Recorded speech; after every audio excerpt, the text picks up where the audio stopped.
celebración de la francofonía, del mes de la francofonía en la República Dominicana. Y es un gran placer para el Centro de Estudio de la Francofonía coorganizar este evento con la Embajada del Reino de Marruecos en la República Dominicana. Agradecemos la presencia del señor embajador, el señor Hicham Dahal, por su participación en el encuentro, y paso la palabra a la señora Basma Jalfi por sus palabras de bienvenida. Gracias. Estimados invitados, estimados representantes de las embajadas francófonas acreditadas en el país, estimada embajadora adscrita a la francofonía del MIREX. Buenas tardes a todos. Yo soy Basma Jalfi, ministra consejera en la Embajada de Marruecos y segundo de la Embajada. En primer lugar, quisiera darles a todos la bienvenida a esta cita literaria dedicada a los autores francófonos, que incluye uno de los escritores marroquíes más famosos de mi país, que es el señor Driss Chelaili, conocido por sus obras muy famosas. Esta cita la vamos a organizar en colaboración con la Fundación Fendrode, a quien agradezco muchísimo su acogida y que nos ha permitido desarrollar esta actividad de carácter cultural en este espacio que nos permite, este encuentro nos permite hacer un diálogo y compartir ideas. En el caso de hoy, vamos a emprender este diálogo cultural cuyo hilo conductor es la francofonía y, por supuesto, la lengua francesa.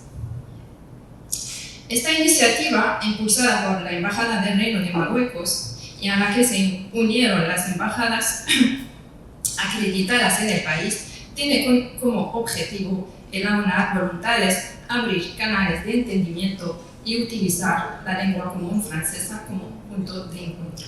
Muchísimas gracias.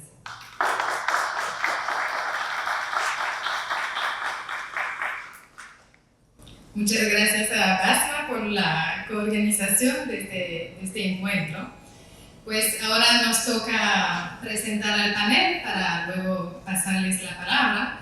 Agradecemos a cada panelista por su presencia.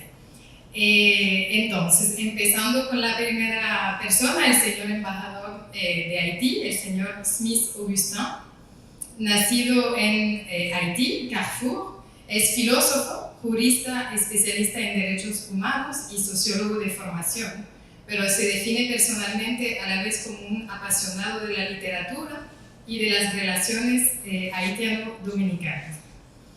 De sus autores haitianos preferidos está Jacques-Stéphane Alexis, que para él es el mejor escritor de Haití de todos los tiempos.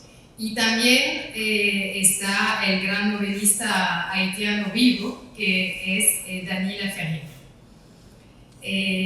Dentro de sus escritores europeos, árabes o africanos francófonos favoritos está Milan Kundera, Amin Malouf y Sony Labou Tansi. Es un placer recibirlo hoy y nos va a hablar de la obra Tout bouge autour de moi de Dany Laferrière. Así que muchas gracias por su presencia. También tenemos para la Embajada de Marruecos al señor Mohamed El Fakhari, director del Departamento de Idiomas en la Universidad Abierta para Adultos, UAPA, de Santiago, experto en tecnología educativa y diseño de cursos virtuales, profesor universitario de idiomas, de literatura francófona y de educación en el área de las lenguas extranjeras. Es también poeta, traductor y experto en la cultura árabe y temas relacionados con las políticas árabo-musulmanas. Es originario de Marruecos y tiene licenciatura en lengua y literatura francesa y máster en FLE, francés lengua extranjera. Publicó su poesía en 2 idiomas, Mémoires morcelées, Memorias rotas, en francés y también en árabe, y una antología de la poesía árabe contemporánea. Bueno, tiene también varios premios de poesía en Marruecos y Líbano. Hoy nos va a presentar la obra La civilización mamère de Driss Chaibi. Así que muchas gracias también por su participación. Luego tenemos a la señora Marie-Josée Leduc de la Embajada de Francia. Es doctora en literatura latinoamericana de la Universidad de Rennes. Es profesora de letras y actualmente agregada de cooperación universitaria y lingüística en la Embajada de Francia en la República Dominicana. Ha trabajado en la red cultural francesa en el extranjero desde 15 años, en alianzas francesas y en embajadas, principalmente en México, Bolivia y Colombia. Un autor francófono que ella descubrió recientemente y que le ha marcado mucho es Jacques-Stéphane Alexis, un novelista haïtien con su obra L'espace d'un ciment. Hoy nos hablará del libro de Emmanuel Carrère, D'autres vies que la mienne. Así que muchas gracias también. Y finalmente tenemos la presencia del señor Cédric Pittet de la Embajada de Suiza en la República Dominicana. Cédric Pittet viene de Suiza romande, o sea, la parte francófona de Suiza. Desde 16 años es colaborador del Departamento Federal de los Asuntos Extranjeros. Trabajó en diferentes países como Uruguay, Tailandia y República Dominicana. En todos esos años ha viajado también mucho y próximamente se irá para Brasil, en Sao Paulo, para su próxima función. Él es vicecónsul de la Embajada de Suiza, actualmente aquí. Su escritor francófono clásico preferido es Jean-Jacques Rousseau y Frédéric Beigbeder es su escritor contemporáneo favorito. Y su novela francesa preferida es La condition humaine d'André Malraux. Hoy nos hablará del libro del autor suizo Joël Dicker, La vérité sur l'affaire Harry Kéber. Muchas gracias también y por fin tendremos el rol muy importante de Delia Blanco, moderadora del encuentro, embajadora de la francofonía adscrita al MIREX, quien es diplomada en letras y antropología de la Universidad Paris 4, especialista en el campo de las convergencias culturales de la región del Caribe, con trabajos específicos sobre Haití, República Dominicana, las literaturas y también los artes visuales. También es profesora de literatura comparada, ha sido también profesora invitada y conferencista y es miembro de la Asociación de Escritores del Caribe. Así que muchas gracias a todos, gracias a la presencia del público, gracias a la señora Aida Montero, directora de la Biblioteca Juan Bosch, por su presencia, y al señor Emmanuel Adjovi, representante para el Caribe de la Organización Internacional de la Francofonía, y espero que tendrán un feliz encuentro de literaturas francófonas. Al público aquí presente, que manifiesta con su presencia la curiosidad de acercarse a este ejercicio.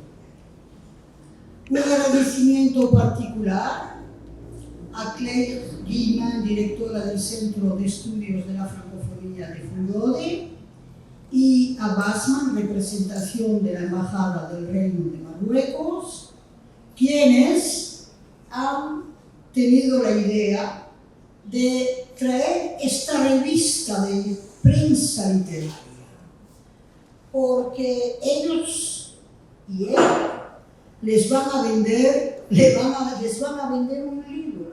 Y cuando yo digo vender, es que para mí lo importante es que ustedes salgan de aquí con las ganas de leerlo. Ya desde ahora hemos oído nombres de altísima resonancia literaria. Por Marruecos, me encanta que ustedes hayan escogido a Chaibi, lo que nos abre campos muy profundos de ese espíritu y esa alma marroquí. Y mi hablemos también de Jacques-Stéphane Alexis, en un abrir y cerrar de ojos, Les arbres musiciens, compadre general Sol, compère general Soleil, y cuánto, que casi ya solamente evocar su nombre es evocar una emoción. Aquí tenemos dos obras que yo voy a descubrir, y esto es maravilloso, con el señor Piter y Marie-José Leduc. Entonces es un ejercicio muy sencillo. Cada uno de ellos, así como aquellos que hayan conocido el famoso programa literario de Pivot, les va a tocar a cada uno de ellos el programa Apostrophe, Bouillon de Culture, de convencernos en 10 minutos por el libro de su opción. De tal manera que honor y agradecimiento obliga. Voy a empezar por el marroquí, ya que su plenipotenciaria tuvo el honor de competir para este ejercicio.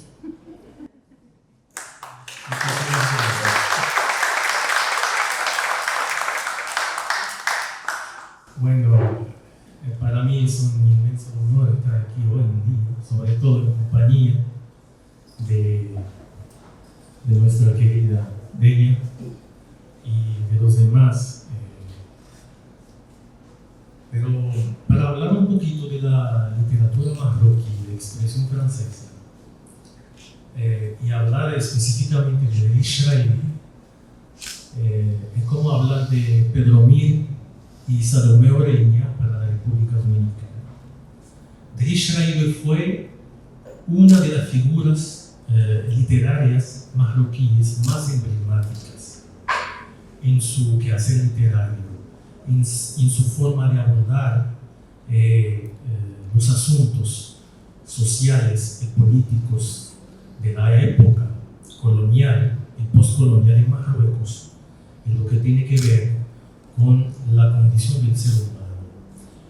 Marruecos fue para Driss Raimi no solamente un país donde él nació, un país cuya identidad le marcó a él toda su vida, fue también la cuna realmente de su expresión literaria más sublime, en lo que tiene que ver con una causa que todavía hoy en día se está hablando mucho, no solamente en los países de África del Norte, sino también en todos los países árabo-musulmanes y hasta en el occidente.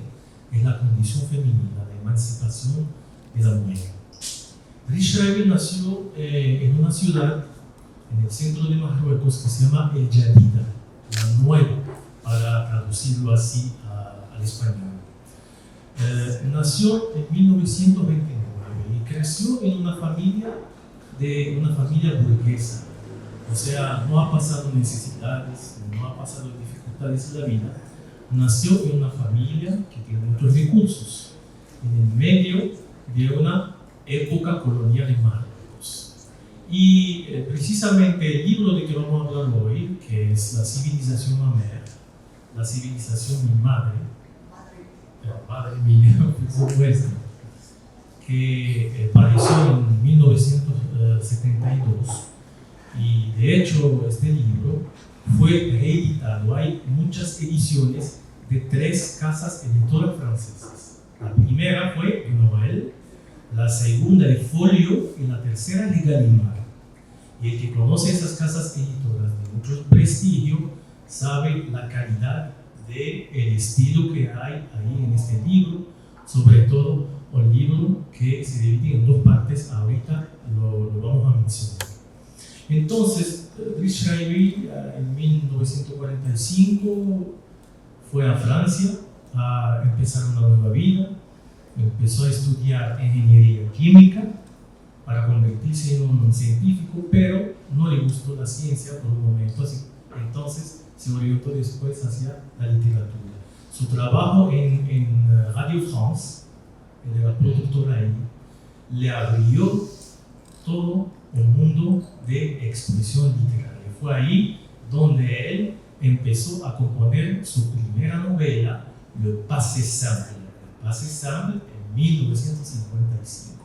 Esa fue la puerta a través de la cual él entró en el mundo de la literatura, que es un mundo lleno de creatividad, lleno de imaginación y también lleno de realismo, porque el libro La civilización mamea, como todo un proyecto de libros que escribió Dries Schreiber hasta 1988, su última novela, L'inspecteur Ali, el inspector Ali, entonces hace todo un recorrido histórico, social y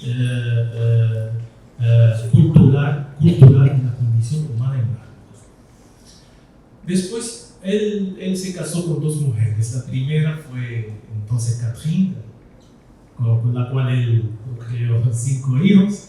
Y después, cuando viajó a Canadá para trabajar como profesor en la Universidad de Laval, eso fue en 1974, ahí también conoció a Macallón, con la que procreó otros 4 hijos, y ahí conoció entonces la cultura canadiense, que precisamente durante su estadía en Canadá fue donde se le ocurrió entonces continuar con la misma causa femenina, que fue dedicada después con otro libro, que es otro libro que tiene como título Land, el burro, donde él entonces habla de otros personajes que están ligados directamente con esta condición femenina. Bueno, para hablar ahora del libro La civilización mamea. La civilización mamea es un libro que se compone de 2 macro segmentos, 2 partes. La primera se llama être, ser, y la segunda se llama avoir, tener. Cómo él entonces liga el ser, el tener con la condición femenina.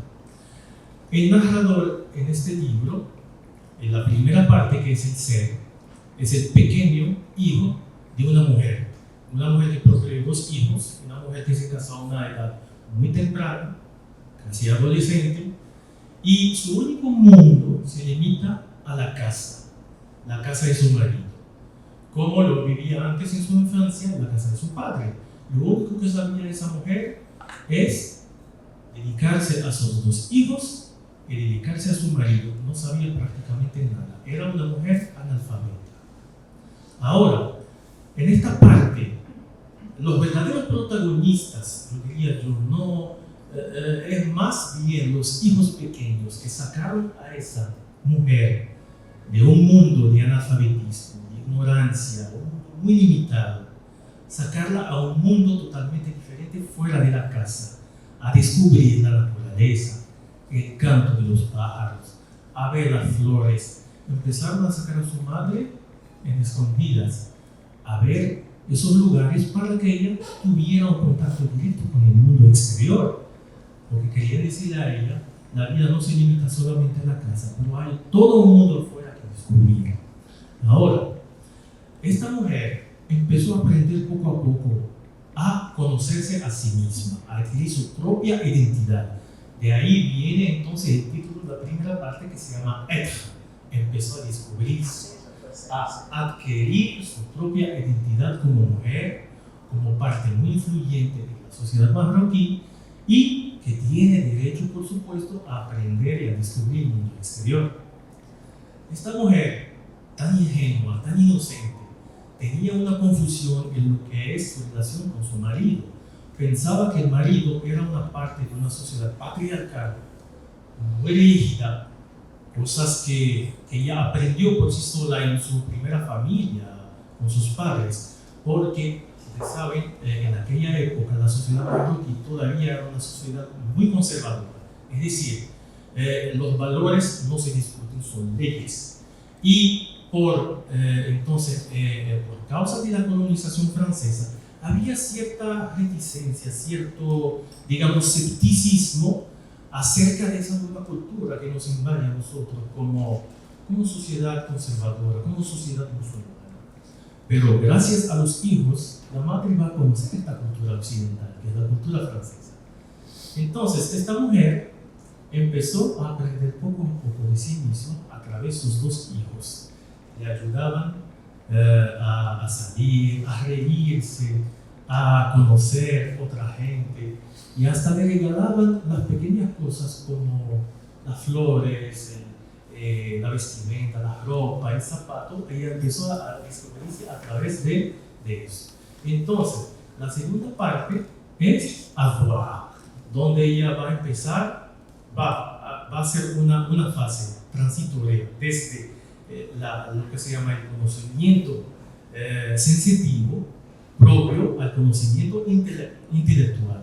Una mujer que se va a inscribir en la escuela, que va a aprender a leer y escribir, y hasta va a llegar a un nivel de desarrollo intelectual tal que le permitió hasta enviar cartas al presidente Charles de Gaulle y hasta a Winston Churchill, el ministro de Inglaterra en aquella época. Eso para decir que esta mujer, que pasó toda esa trayectoria pensando que la sociedad era una sociedad muy rígida, conservadora, patriarcal, a descubrir realmente lo que era su identidad y sobre todo su marido, que la va a apoyar en toda esa trayectoria. A principio no lo esperaba, porque tenía un pensamiento diferente a lo que era su compañero de vida. Es interesante. Exactamente. Que el libro da la perspectiva de un hombre que acompaña el desarrollo de su mujer en esta segunda etapa de Yahweh. Y ustedes, espero que nos escojan un extracto Sí. para darnos el cuerpo del libro. Exactamente. Porque tenemos que ir sin Sí. Pero eso para mí como lectora ha sido muy importante. Era así. Cuando él y ella se sorprenden. Exactamente. Si ustedes me permiten, le voy a dar una pequeña conclusión acerca de toda esa trayectoria que coincidía con la apertura de Marruecos sobre la cultura francesa. Nosotros sabemos que la cultura francesa forma una parte integrante de lo que es la inteligencia marroquí. Hasta el sistema educativo marroquí, en su gran parte, está inspirado en el sistema francés. El francés para Marruecos no solamente es un segundo idioma, es el idioma de preferencia de todos los marroquíes, a nivel de la expresión de todos los días. Y aprendemos nosotros el francés como un idioma principal en la escuela, en el colegio, en la universidad. Permítame, por favor, leer un pequeño extracto de esta novela. Se llama La prise de conscience de la mère. Habitué à compter sur ses doigts, ceci est ma maison, et j'y mourrai, celui-ci est mon époux, celui-ci est mon fils, celui-là est mon autre fils, et tout le reste n'a jamais existé pour moi, mais totalement inconnu, habitué, depuis qu'elle était au monde, depuis 35 ans, à la stricte vie intérieure, peu de pensées, très peu de vocabulaire, quelques souvenirs épars et déteints, beaucoup de rêves et de fantasmes. Elle avait toujours été entourée d'une pluie de silence et les seuls dialogues qu'elle pouvait avoir avec les 3 étrangers qui habitaient avec elle, c'était ça, le ménage et les repas.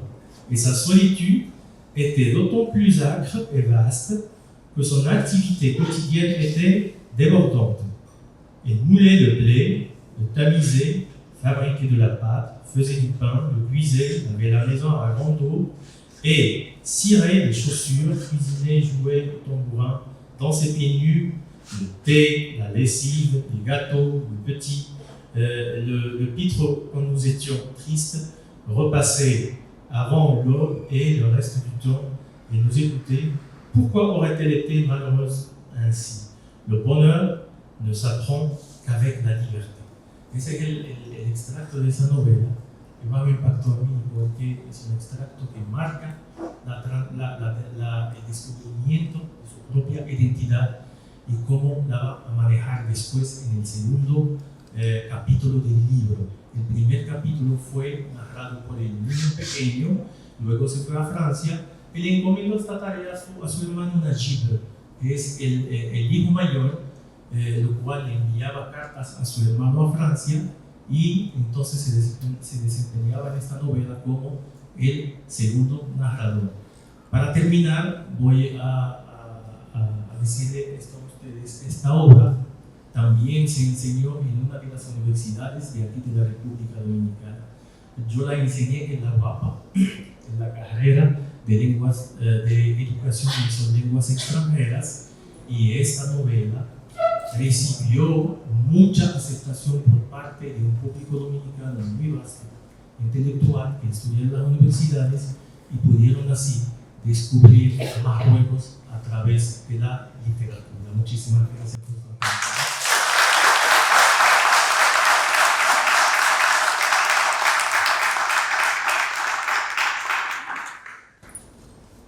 Obviamente una frase importantísima para la juventud, ¿eh? La felicidad solo se aprende con la libertad. Tremendo autor, y como estamos en francofonía hay que decir que es interesantísimo el transcurso de su vida, ¿verdad? Como pasa de Marruecos, Francia, Quebec, Canadá. Es muy leído en Canadá, muy enseñado en las universidades.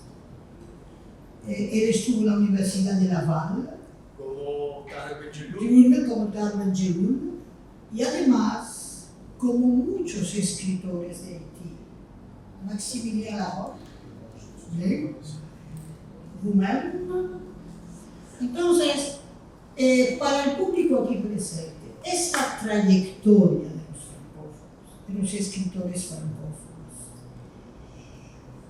usted dijo algo muy importante, pero que es muy interesante, y es que Marruecos, desde mi perspectiva,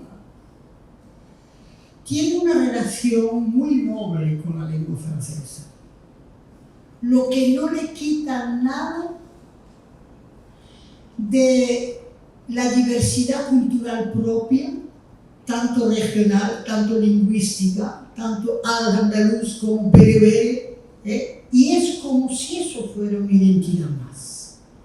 Y es muy agradable, si no es una identidad aparte ni excepcional, es ese más que tienen los marroquíes. Entonces, excelente sugerencia. Yo espero que ese libro esté traducido al español. La traducción diré cuán importante será para los lazos de unión. Está traducido. Está traducido, así que ustedes saben, ¿eh? Bien. Señora directora, pídalo para la biblioteca Juan Bosch. Entonces ahora voy a pasar la palabra a Monsieur Smith, Su Excelencia Monsieur Smith, embajador de Haití, pero en este caso Haití de lectura. Muchísimas gracias, Delia. Estoy muy contento de estar aquí a hablar de literatura. Hace 1 año y medio que estoy aquí como embajador y por fin pude hablar realmente de una parte de mi vida que es muy importante, que es la literatura, ¿no? Y además hablar de un autor por quien tengo mucho respeto por su obra, pero también por su manera de ver la vida, de ver la literatura, ¿no? Y de ver a Haití principalmente. Y hoy voy a hablar poco tiempo, porque yo sé que tengo 10 minutos, para hablar a la vez de Daniela Ferrier y de su libro Tout bouge autour de moi, y todo se mueve a mi lado, que es un libro escrito sobre el terremoto de 2010 que vivió Haití, una de las desgracias mayores que ha vivido este pueblo. Daniela Ferrier nació en Puerto Príncipe el 13 de abril de 1953 y tuvo que dejar su ciudad natal, Puerto Príncipe, para vivir toda su infancia con su abuela en Petit Goâve, hasta el punto de que muchas personas piensan que realmente nació en Petit Goâve, pero nació en Puerto Príncipe. Después volvió a vivir en su adolescencia en Puerto Príncipe con su familia.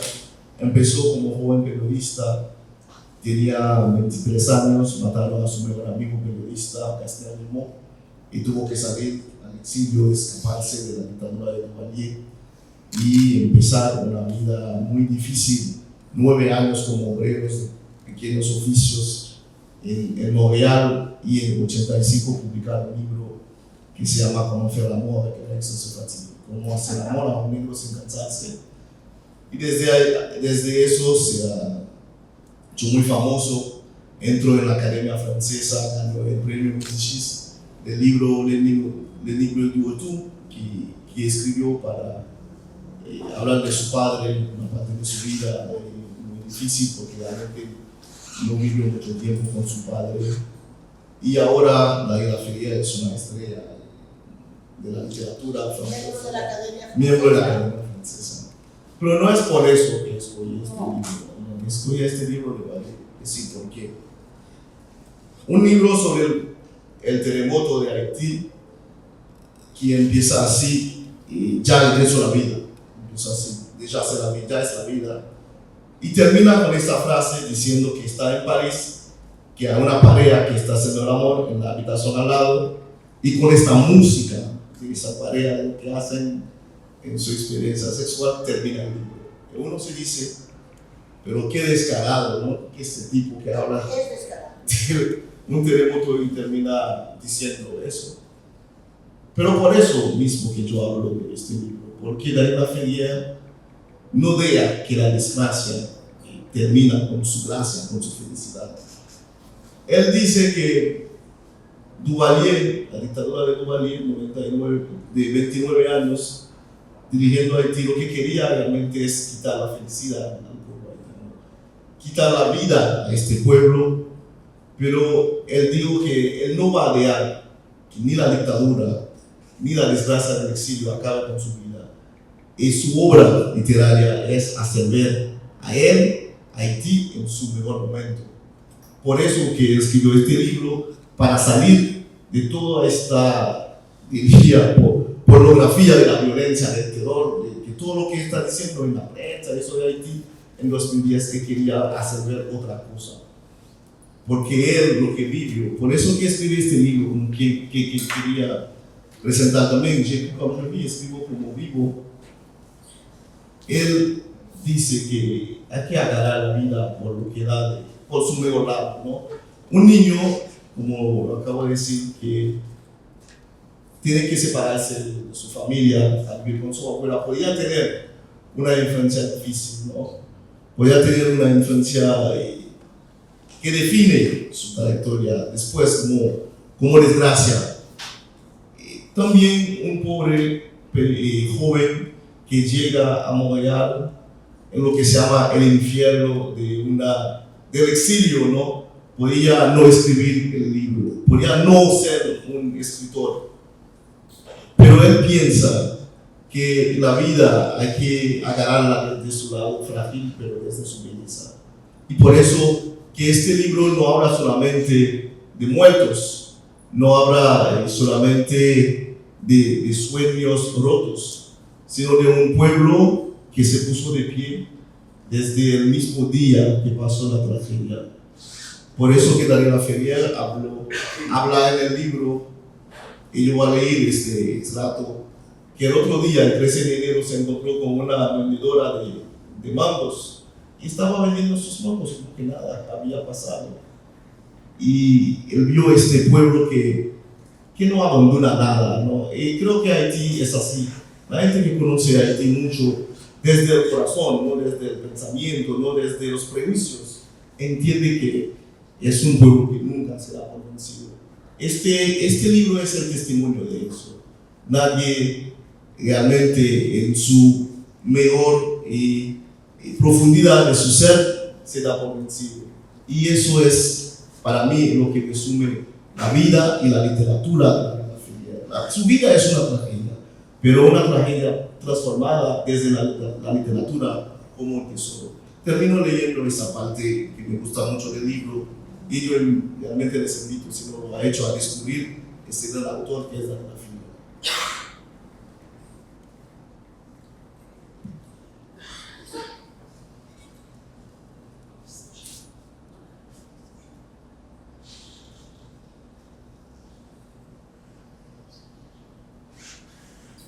On ne s'étonne pas que ces gens puissent rester si longtemps sous les décombres, sans boire ni manger. C'est qu'ils ont l'habitude de manger peu. Comment peut-on prendre la route en laissant tout derrière soi? C'est qu'ils possèdent si peu de choses. Moins on possède d'objets, plus on est libre. Et je ne fais pas là l'éloge de la pauvreté.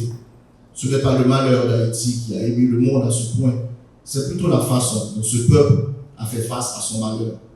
Ce désastre aura fait apparaître sous nos yeux éblouis un peuple que des institutions gangrénées empêchent de s'épanouir. Il aura fallu que ces institutions disparaissent un moment du paysage pour qu'on voit surgir, sous une pluie de poussière, un peuple à la fois fier et discret. Merci.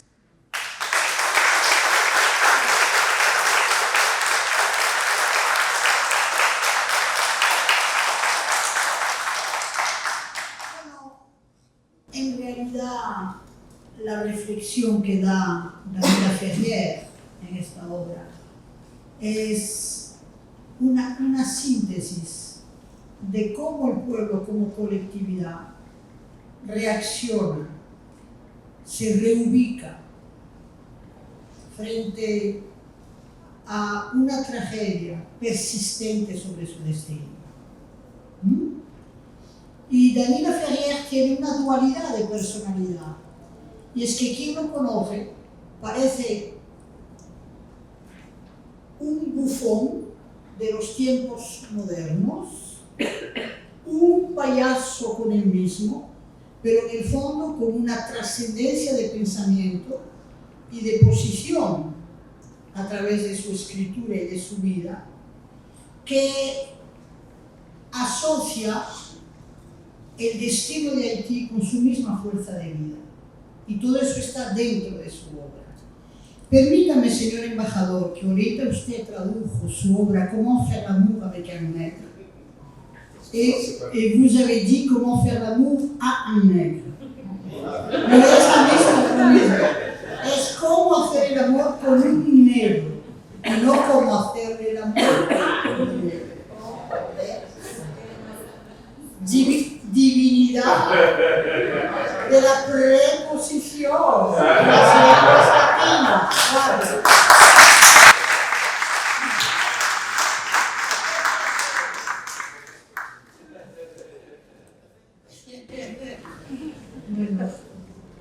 Buenas tardes. No se le va nada a usted. Sé que la langue a son danger.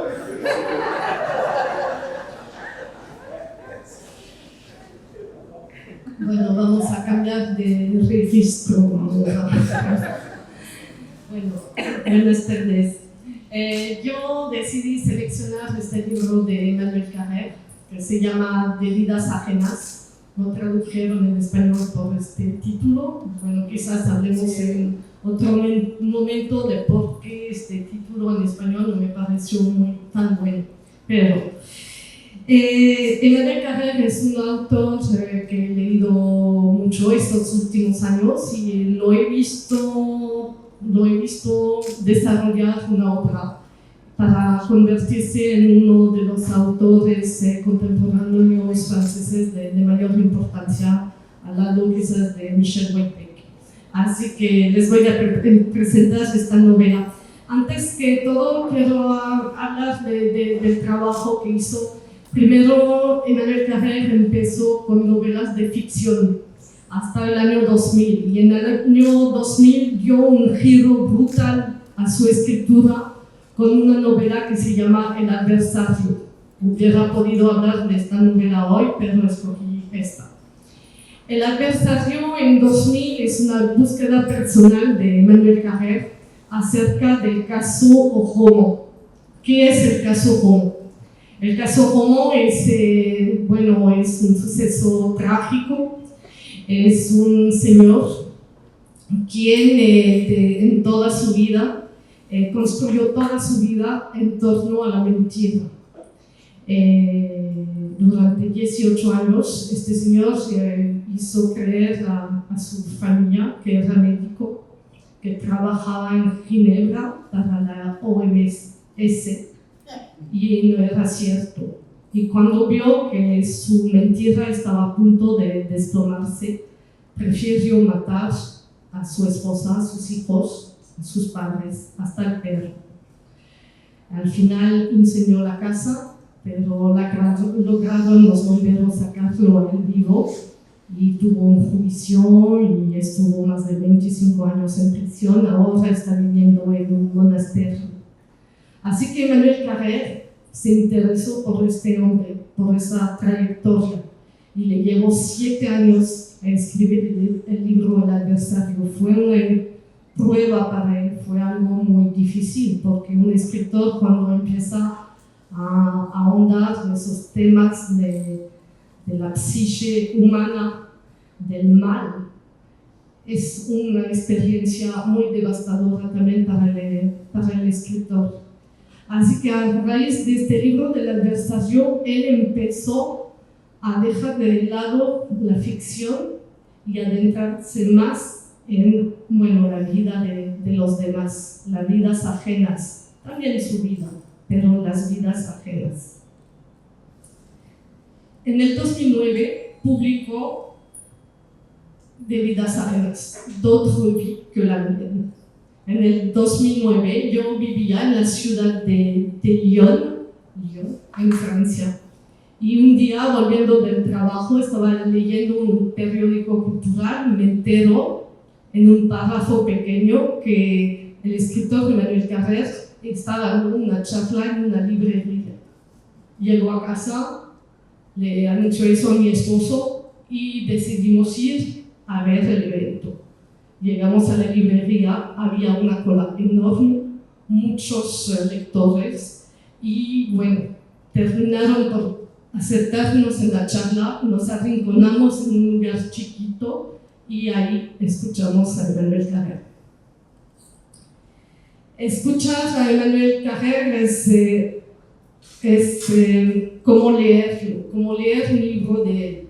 Habla con mucha sinceridad, con mucha honestidad, con mucha sencillez. En este encuentro habla del proyecto, habló de su proyecto de escritura, por qué había escrito este libro de vidas ajenas, y presentó a un hombre que le acompañaba. Había un señor al lado suyo y dijo: él es Étienne Rigal, es un personaje de mi libro.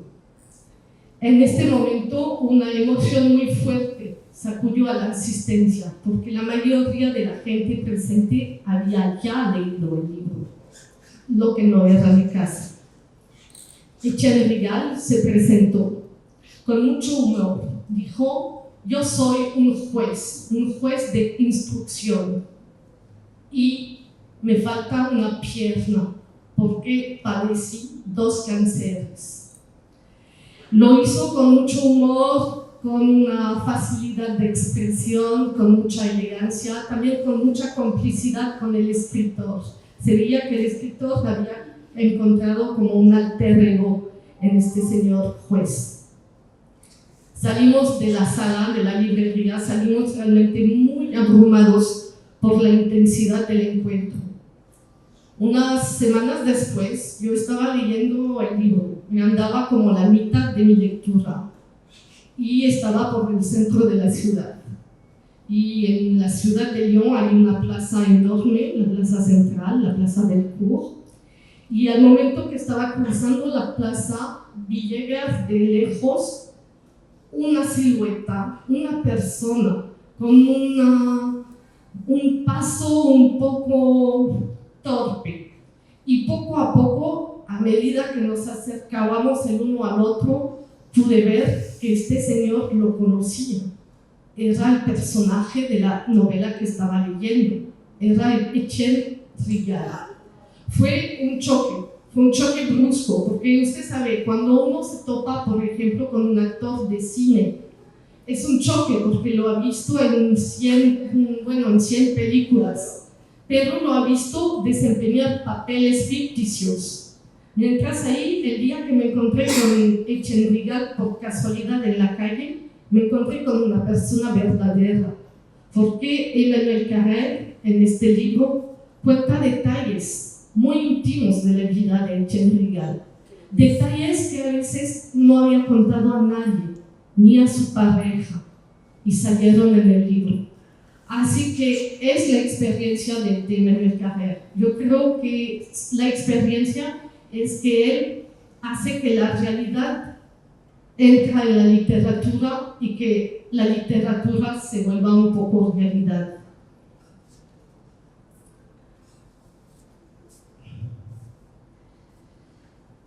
En esta novela, Emmanuel Carrère ha querido dejar de lado su vida, ha querido dedicar a vidas que no son las suyas, d'autres vies que la mienne. Hablamos del terremoto. Aquí las primeras páginas ubican al narrador en Sri Lanka. Empieza con el tsunami.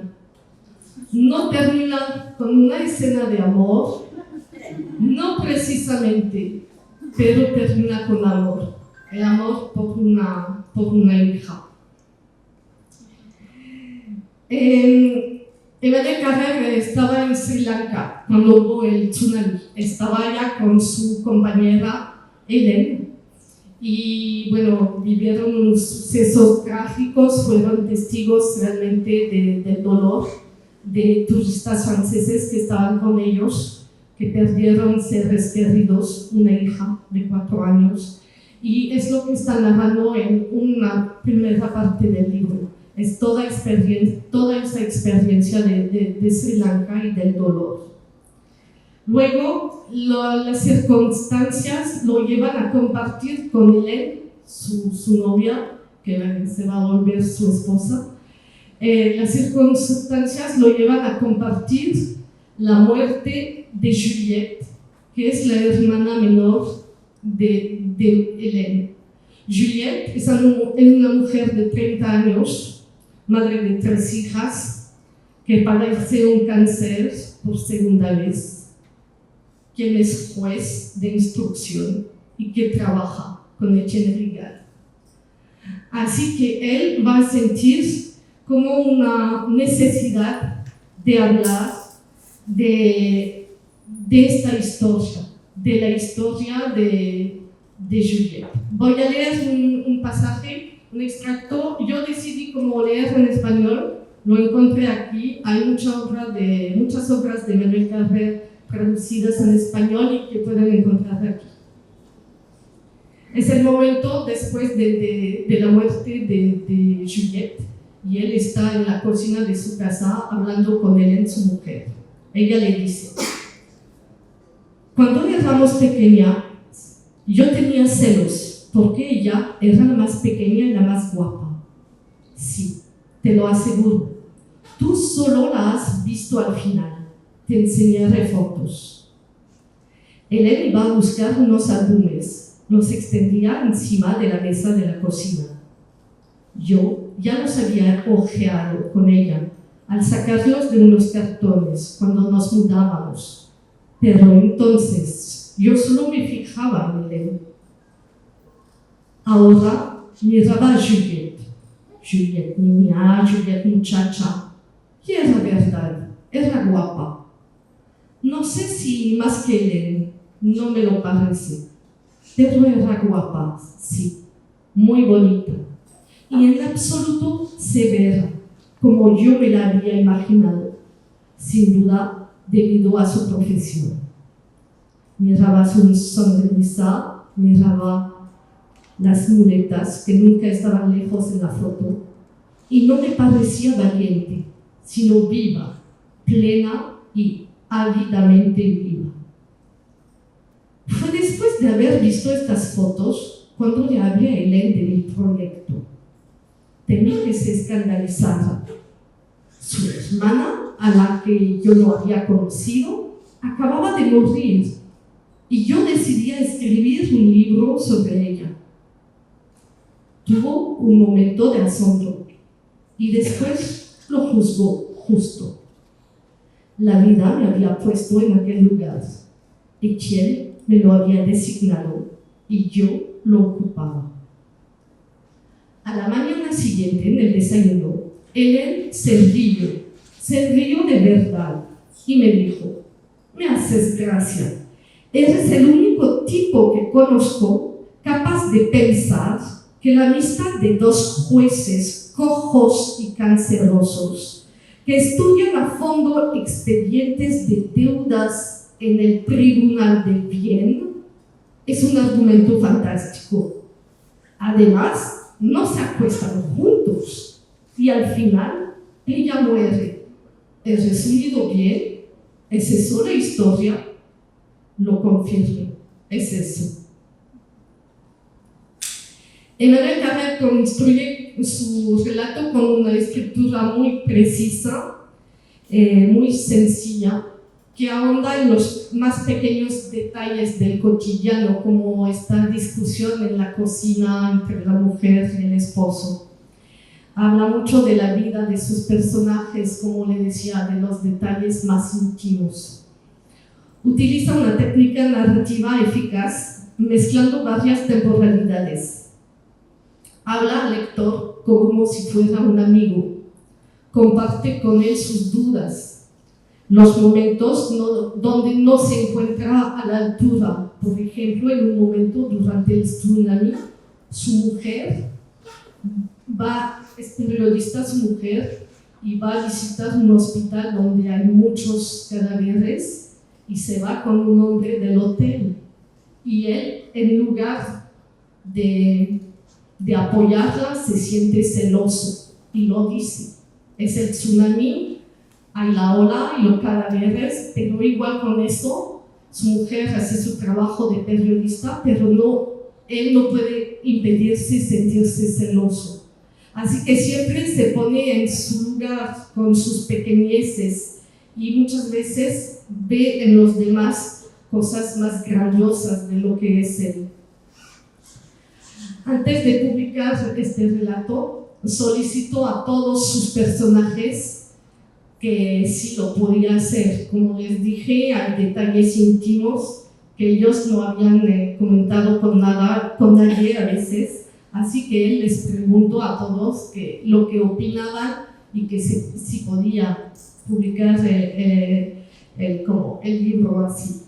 Por ejemplo, habló con Etienne Rigal y Etienne me dijo, hay cosas con las que no estoy en absoluto de acuerdo, pero me cuidaré de decirte cuáles para que no las toques.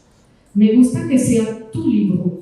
Y en conjunto, me gusta también el tipo que lleva mi nombre en tu libro. Hasta puedo decirte, estoy bastante orgulloso. Este libro puede parecer triste por los temas que abarca. La muerte de una hija de 4 años, la muerte de una madre de 3 hijas, el cáncer, el tsunami. Hay muchos casos también que tienen que ver con las personas que se sobreendeudan y que viven en la miseria. Así que puede parecer un libro triste.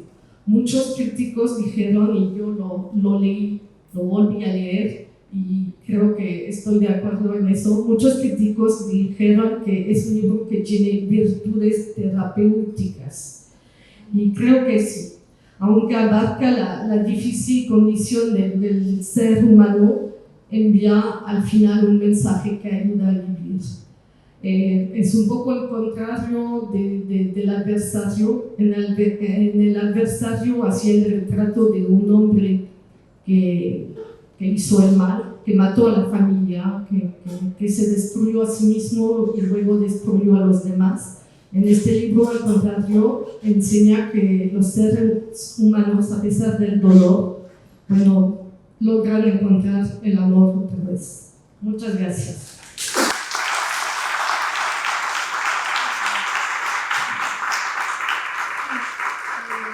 Muchas gracias. Realmente es un autor muy contemporáneo que llama a ver en la literatura ese límite en que la realidad es ficción y en que la ficción es realidad. Entonces, él entrecruza todas esas condiciones humanas, todas esas problemáticas humanas que él resuelve en directo entre personaje ficción y personaje de realidad. Entonces hay como un entretejer, un entrejuego que podría parecer muy sofisticado, pero no lo es la virtud que tiene este autor, que escribe con una limpieza extraordinaria. Y es algo muy característico de los nuevos escritores franceses, porque por muy retorcido que sea también Michel Houellebecq, escribe con muchísima limpieza. Y el mismo Michel Onfray. Y él también cae, pero siempre con esa trascendencia tan francesa, desde el siglo XIX, la condición humana, el círculo social, el círculo existencial y el guiño realidad y ficción permanente. Pero es el guiño de la gran literatura, porque Dostoyevsky también lo tenía. Estamos siempre al límite de decir, ay, pero su vida es como una novela. Pero tú has leído esas novelas, se parece a su vida. Estamos en el límite. Muchísimas gracias, Marie-José. Monsieur Peter, de notre Suisse romande. D'accord? Donc, je vous invite à nous parler de votre livre. Buenas a todos. Bueno, antes de empezar quiero mencionar que cuando acepté ser panelista pensaba que lo había en francés, así que espero que ustedes no van a notar mi acento francés. El libro elegido para hablar de Suiza es La vérité sur l'affaire de Harry Quebert, la verdad sobre el caso Harry Quebert del autor suizo Joël Dicker. Joël Dicker es un escritor bastante joven de lengua francesa, nacido en Ginebra en 1985. Desde su juventud es apasionado por la música y la escritura. A tan solo 10 años fundó una revista sobre la naturaleza por la cual recibió un premio y estuvo designado por un periódico como el editor jefe más joven de Suiza. El libro que le presentamos esta noche, La vérité sur l'affaire Harry Quebert, es solamente su segunda novela. Este libro propuso Joël Dicker a la escena mundial con la venta de 5 millones de ejemplares y su adaptación en una exitosa miniserie televisiva de Jean-Jacques Hano. El libro estuvo publicado en 2012, recibió muchos premios como el Grand Prix du Roman de l'Académie Française, le Prix Goncourt des Lycéens y el Prix littéraire de la vocación. Para los que no lo han leído, acaba de salir una secuela, L'affaire Alaska Sander, que estuvo publicada este mes. Cuenta con los mismos protagonistas. Bueno, sobre el libro, un pequeño resumen. En el verano de 1975, Nora Kellergan, de 15 años, desaparece misteriosamente del pueblo de Aurora, en Nuevo Hampshire. Una mujer mayor que vio a un hombre perseguido a la línea por los bosques que rodean el pueblo fue asesinada unos minutos después. El caso se cierra por la falta de pistas y de indicios.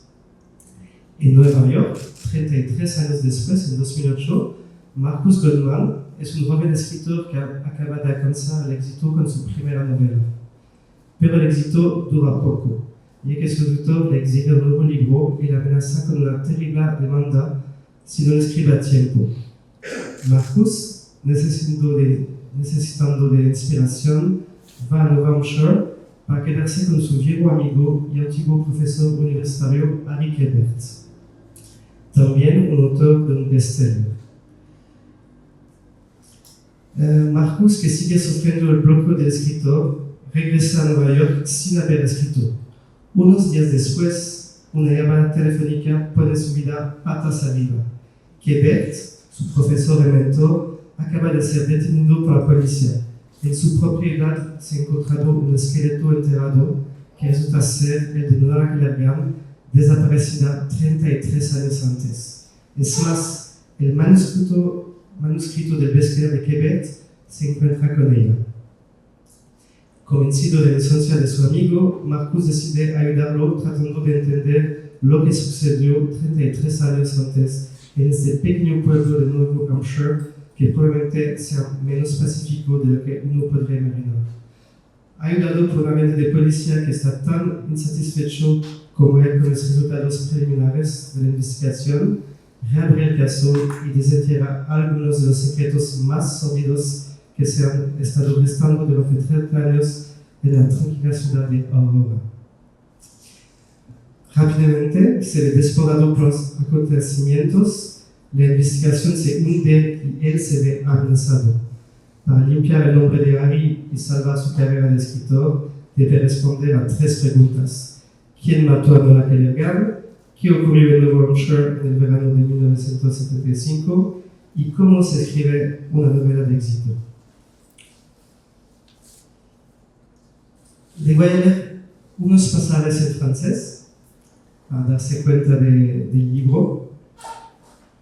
Un bon livre, Marcus ne se mesure pas à ses derniers mots uniquement, mais à l'effet collectif de tous les mots qui les ont précédés. Environ une demi-seconde après avoir terminé votre livre, après en avoir lu le dernier mot, le lecteur doit se sentir envahi d'un sentiment puissant. Pendant un instant, il ne doit plus penser qu'à tout ce qu'il vient de lire. Regarder la couverture et sourire avec une pointe de tristesse parce que tous les personnages vont lui manquer. Un bon livre, Marcus, est un livre que l'on regrette d'avoir terminé. El libro hay también una parte sobre una historia de amor, un amor verdadero, también imposible. Así que un pasaje sobre el amor. Vous essayez de me parler d'amour, Marcus, mais l'amour, c'est compliqué. L'amour, c'est très compliqué. C'est à la fois le plus extraordinaire et la pire chose qui puisse arriver. Vous le découvrirez un jour. L'amour, ça peut faire très mal. Vous ne devez pas pour autant avoir peur de tomber et surtout pas tomber amoureux, car l'amour, c'est censé très beau. Ça vous éblouit et ça vous fait mal aux yeux. C'est pour ça que souvent, on pleure après. Último pasaje, porque se trata también de cómo el libro se trata de cómo escribir un buen libro. Les mots, c'est bien, Marcus, mais n'écrivez pas pour qu'on vous lise, écrivez pour être entendu. Una crítica del libro, así que bajo la apariencia de un thriller americano, la verdad sobre Harry Quebert es una reflexión sobre América, porque se habla de la elección próxima de Obama, y también esta parte de la sociedad americana, sobre los fallos de la sociedad moderna, sobre la literatura, la justicia y los medios de comunicación. Hay esta encuesta policial que hace a alguien que es famoso y todo se ve como los medios de comunicación pueden influir la opinión pública. Lo que me ha gustado especialmente en este libro es lo gran uso del autor a la hora de multiplicar la mise en abîme. Con maestría a lo largo del libro, no sé cuántas mise en abîme hay del libro, pero hay siempre más y siempre tiene el talento de interesar y revoltar. Sí. Bueno, no voy a decir la mejor crítica que el señor Bernard Pivot de la Academia Goncourt, y eso es la reseña de Bernard Pivot sobre este libro. Si pones tu nariz en esta gran novela, estás acabado. No podrás evitar correr hasta la página 600, se sentirá manipulado, desconcertado, asombrado, molesto, fascinado por una historia con muchos giros, pistas falsas y golpes de efecto. De repente, todo el mundo, los fans y detractores, y yo también, estamos de acuerdo con Bernard Pivot. Una vez abierto, aunque son 800 páginas, esta edición, es imposible cerrar este libro antes de llegar al final, y siempre algo nuevo. ¿Está traducido? Sí, está traducido con 60 idiomas, si no me equivoco. Y otra cosa importante, con este libro el autor tenía la voluntad de darle una gran calidad que a veces los libros carecen, ser un momento de placer. Al leer este libro es un verdadero momento de placer que alguien puede entrar dentro, olvidar lo que hay alrededor y aprovechable. Es un libro largo que se lee rápido porque no puedes salir de él. La estructura del libro es muy elaborada y la historia va y viene entre 1975 y 2008 y cada vez en cada época hay elementos, eventos que cambian lo que ocurrió antes o después. Es muy interesante conocer la evolución de algunos de los personajes durante este largo periodo. La historia cambia constantemente y el suspenso se prolonga hasta el final con giros de último momento. Además de la historia policial, hay historia de amor, hay la amistad y es interesante para alguien que le gusta escribir o la literatura porque se habla de qué es un buen libro, cómo escribirlo, decir la verdad o mentir, todo eso. Mi conclusión es como el personaje Ari Keber dice en el libro: un buen libro es un libro que desearías no haber terminado. Con la vérité sur l'affaire Keber, el autor Joël Dicker logró totalmente este objetivo.